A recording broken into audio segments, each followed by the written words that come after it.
Kwan familia ma ok tin 28,000 dwaro kony mapiyo mar chiemo e kaunti ma Siaya. Ma en kaluwore kod Komishona mar kaunti ma Siaya Njoka.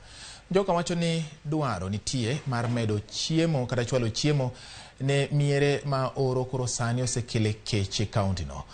Kanyo oloso rarieda kod ugenya e chenro mar pogo chiemo. Njoka oyango ne koth machwe sani biro modeko kendo cham osekethore e puothe.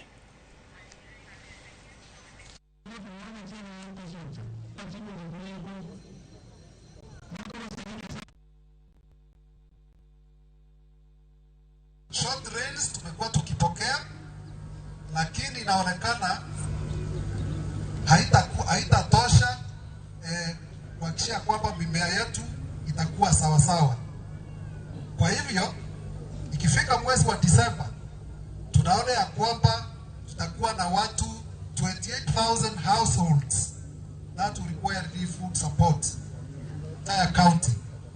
Kwa hivyo as we proceed, hata sisi tutataka kuomba tuwekwe kwa mpango of receiving relief food on a regular time basis. We will also work with all elected leaders and also non-elected leaders on issues of the economy so that we can help our people.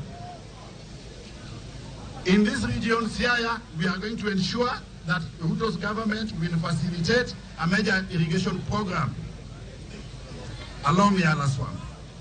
We will also facilitate optimal exploitation of our fishing industry by ensuring that we have got fish processing plants along the beaches of Usenge, Luanda Kotieno, and others, so that we don't have a situation where fish is extracted from the lake, exported with nothing going back to the local community. 3, we will